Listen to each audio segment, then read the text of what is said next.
ఓం నమో నారాయణాయ. మాఘపురాణము 7వ అధ్యాయము.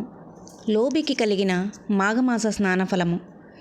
వశిష్ఠ మహర్షి పార్వతితో పరమేశ్వరుడు చెప్పిన పిసినారి వృత్తాంతమును దిలీపుడు ఇట్లు తెలియజేశాను. పార్వతి, చాలా కాలం కిందట దక్షిణ ప్రాంతమందు అసంతవాడయును నామము గల పెద్ద నగరము ఉండెను. అందు బంగారు శెట్టి అను వైశ్యుడొకడు ఉండెను. అతని భార్య పేరు తాయారమ్మ. బంగారు శెట్టి పిసినిగొట్టు తనకున్న పిత్రార్జిత సంపదయే లెక్కకు మిక్కుటముగానున్నది. కానీ అతడు ఇంకను ధనాస కలవాడై తన వద్దనున్న ధనమును వడ్డీలకిచ్చి మరింత సంపన్నుడయ్యను. కానీ ఒక్కనాడైనను శ్రీహరిని ధ్యానించుట గాని దాన ధర్మములు చేయుట గాని ఎరుగడు. అంతేకాక బీద ప్రజలను వారి ఆస్తులపై వడ్డీలకు రుణాలిచ్చి ఆ అనుకున్న గడువుకు రుణం తీర్చనందున తప్పుడు సాక్ష్యాలతో వ్యాజ్యమును వేసి వారి ఆస్తులు సైతము స్వాధీనపరుచుకునేవాడు. ఒకనాడు బంగారు శెట్టి గ్రామాంతరము వెళ్ళెను. ఆ రోజు సాయంత్రం ఒక ముదసాలి బ్రాహ్మణుడు బంగారు శెట్టి భార్యను చూచి, తల్లి, నేను ముసలివాడను. నా గ్రామము చేరవలయునన్నా ఇంకనూ 10 ఆమడలు వెళ్ళవలసి ఉన్నది. ఇప్పుడు చీకటి కాబోతున్నది. ఆకాశంలో మేఘాలు ఉరుముతున్నాయి. చలిగాలికి వణికిపోతున్నాను. మీ ఇంటి వద్ద రాత్రి గడపనివ్వు, నీకెంతైనా పుణ్యం ఉంటుంది. నేను సద్బ్రాహ్మణుణ్ణు, సదాచార వ్రతుడను. ప్రాతకాలమున మాఘస్నానము చేసి వెళ్ళిపోయేడను అని బ్రతిమలాడెను. తాయారమ్మకు జాలి కలిగెను. వెంటనే తన అరుగుమూల శుభ్రము చేసి అందొక తుంగచాప వేసి కప్పుకొనుటకు వస్త్రమిచ్చి పండుకోమని చెప్పెను. ఆమె దయార్థ హృదయమునకు ఆ వృద్ధ బ్రాహ్మణుడు సంతసించి విశ్రాంతి తీసుకొనుచుండగా తాయారమ్మ ఒక ఫలమునిచ్చి దానిని భుజింపమని చెప్పి, ఆర్య, మాఘస్నానము చేసి వెళ్ళదనని అన్నారు కదా, ఆ మాఘస్నానం ఏమి సెలవిండు, వినుటకు కుతూహలముగానున్నది అని అడుగగా ఆ వృద్ధ బ్రాహ్మణుడు దుప్పటి కప్పుకొని, అమ్మా, మాఘమాసము గురించి చెప్పుట ఆశక్యము కాదు. ఈ మాఘమాసములో నది యందు గాని తటాకమందు గాని లేక నూతి యందు గాని సూర్యోదయమున అయిన తరువాత చన్నీళ్లు స్నానము చేసి విష్ణు మందిరానికి వెళ్ళి తులసి దళములతోనూ పూలతోనూ పూజ చేసి స్వామివారి ప్రసాదమును స్వీకరించవలెను. తరువాత మాఘపురాణమును పఠించవలెను. ఇట్లు ప్రతిదినము విడవకుండా 1 రోజులు చేసి ఆఖరున బ్రాహ్మణ సమారాధన దాన ధర్మములు చేయవలెను. ఇట్లు చేసిన ఎడల మానవును రౌరవాది నరక విశేషములలో పడవేయ అశేష మహాపాపములు వెంటనే నశించిపోవును. ఒకవేళ ఈ 1 రోజులు చేయలేని వారు వృద్ధులు, రోగులు ఒక్కరోజైనను అనగా ఏకాదశి నాడు గాని ద్వాదశి నాడు గాని లేక పౌర్ణమి నాడు గాని పై ప్రకారము చేసినచో సకల పాపములు తొలగి సిరి సంపదలు పుత్ర సంతానము కలుగును. ఇది నా అనుభవముతో తెలియజేయుచున్నాను అని చెప్పగా ఆ బ్రాహ్మణుని మాటలకు తాయారమ్మ మిక్కిలి సంతసించి తాను కూడా ప్రాతకాలమున బ్రాహ్మణునితో పాటు నదికి పోయి స్నానము చేయుటకు నిశ్చయించుకొనెను.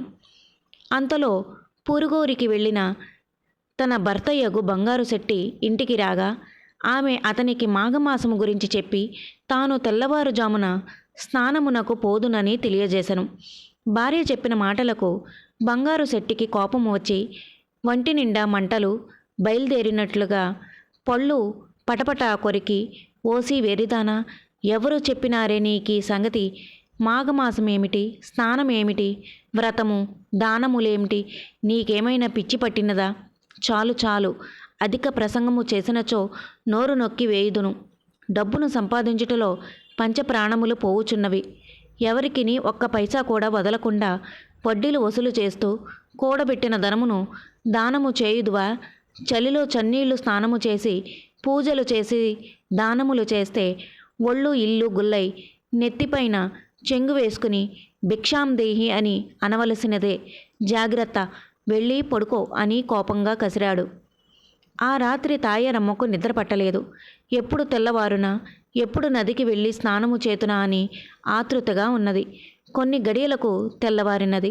తాను కాలకృత్యములు తీర్చుకొని ఇంటికి వచ్చియున్న వృద్ధ బ్రాహ్మణునితో కలిసి మగనికి చెప్పకుండా నదికి పోయి స్నానము చేయుచున్నది. ఈలోగా బంగారు శెట్టి పసిగట్టి ఒక దుడ్డు కర్ర తీసుకుని నదికి పోయి నీళ్ళలోకి దిగిన భార్యను కొట్టబోవుచుండగా ఆ ఇద్దరు కొంత తడుగు నీళ్ళలో పెనుగులాడిరి. అటులా మునుగుటచే ఇద్దరికీ మాఘమాస ఫలము దక్కినది. మొత్తం మీద బంగారు శెట్టి భార్యను కొట్టి ఇంటికి తీసుకువచ్చినాడు. కొన్ని సంవత్సరముల తర్వాత ఒకనాడు ఇద్దరుకు ఒక వ్యాధి సోకినది. మరికొన్ని రోజులకు ఇద్దరూ చనిపోవుటచే బంగారు శెట్టిని తీసుకుపోవుటకు యమభటులు వచ్చి కాలపాసము వేసి తీసుకొని పోవుచుండిరి. తాయారమ్మను తీసుకుని పోవుటకు విష్ణుదూతలు వచ్చి ఆమెను రథముపై ఎక్కించుకొని తీసుకొని పోవుచుండిరి. అప్పుడు తాయారమ్మ యమభటులతో ఇట్లు పలికెను. ఓ యమభటులారా, ఏమిటి అన్యాయము? నన్ను వైకుంఠమునకు తీసుకొని పోవుట ఏమిటి? నా భర్తను యమలోకనమునకు తీసుకుని పోవుట ఏమిటి? ఇద్దరము సమానమే కదా అని వారిని ఉద్దేశించి అడుగగా, ఓ అమ్మ, నీవు మాఘమాసములో ఒక దినమున నదీ స్నానము చేయగా నీకీ ఫలము దక్కినది. కానీ నీ భర్త అనేకులను హింసించి అన్యాయముగా ధనార్జన చేసి అనేకుల వద్ద అసత్యములాడి నరకమున్న భయము లేక భగవంతునిపై భక్తి లేక వ్యవహరించినందులకే యమలోకమునకు తీసుకుని పోవుచున్నాము అని యమభటులు పలికిరి. ఆమె మరలా వారినిట్లు ప్రశ్నించెను.